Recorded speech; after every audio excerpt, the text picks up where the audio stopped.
What is the mind? What is the body? Are they the same thing or different? If different, then how do they interact? These questions are very important in philosophy, and the philosopher René Descartes attempted to grapple with these questions during his time. For Descartes, the mind and body are two separate things. This in philosophy is called the real distinction.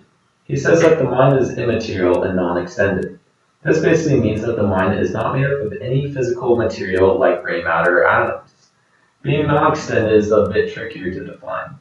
To be extended, according to Descartes, means to take up space. As an example, a ball is a three-dimensional object and exists in space, so is extended in three dimensions. The mind, argues Descartes, does not physically exist in the real world, so is not extended. These arguments seem to be true since most people agree that their minds are not made up of stuff and don't actually take up space. Their brains might, but that is different from the mind. In contrast, Descartes says the body is material and extended, that the body or bodies are made up of physical material and take up space. Now, how does Descartes prove that the mind and body are distinct? This is philosophy, after all. Descartes can't just come to this conclusion without an explanation. Descartes lays out this argument in Meditation 6 in his book Meditations on the First Philosophy. He first starts off by saying that God can create anything that he can clearly and distinctly perceive. If God creates things that are independent from one another, then that means those things are distinct from one another.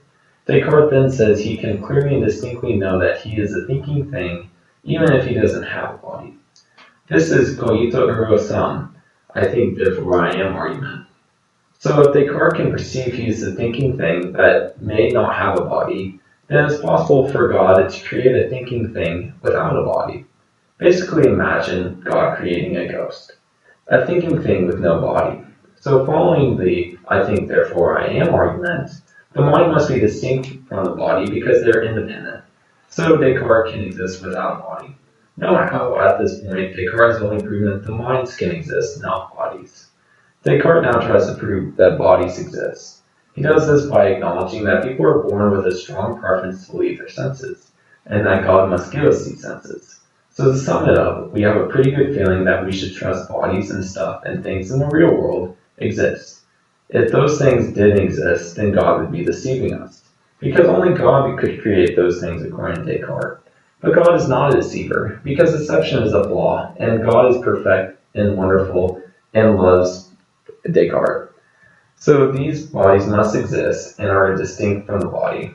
The real distinction has been proven. Feeling happy about proving this distinction, Descartes goes and tells everything to his friend Elizabeth, Princess of Bohemia. She points out that if the mind is immaterial and not extended, how can the mind have an effect on the body? Don't things need a surface or stuff to interact with? A ghost can't touch a human being no matter how hard it tries because the body is made of matter. The ghost just goes right through the person. Elizabeth agrees with Descartes that the mind or soul moves the body. She just doesn't understand how. In response, Descartes pretty much has no answer. He states that it's best not to think of the soul interacting with the body in the way two bodies would interact, and that we should just imagine the soul interacts with the body like it is material, even though it isn't. And then Descartes goes on to change the subject and move on with the conversation. The problem Elizabeth brings up is known as the mind-body problem. It is one of the biggest problems in philosophy of the mind. There are a few different answers to the mind-body problem depending on how one answers it. One can say that the mind and body still exist as distinct things called dualism, or that only one of those things exists, whether it be mind and body, called monism. Dualism is the position Descartes held, and there are two types of dualism. The first is called substance dualism, which says the mind is made up of some special material that doesn't abide by the law of physics or reality. Basically, that the ghost can do whatever he wants because he's a ghost and that's what ghosts do. Some philosophers reject this by saying that it'd be really weird if everything in the universe obeyed the laws of physics except for the one ghost that commands our bodies. The other type of dualism is called property dualism. Basically, this position says that all things are physical but have two properties. A physical property and a mental property. Like how when you feel angry, there is both a signal in your brain, the physical property, and your angry thoughts, the mental property. Other than dualism, there's the monist positions. Some people argue that just the physical exists.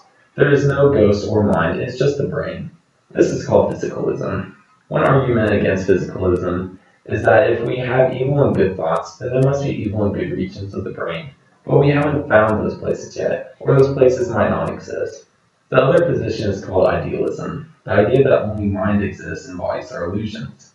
This philosophy was and is popular in Indian and Buddhist philosophy, as well as certain Western philosophy like those of Immanuel Kant.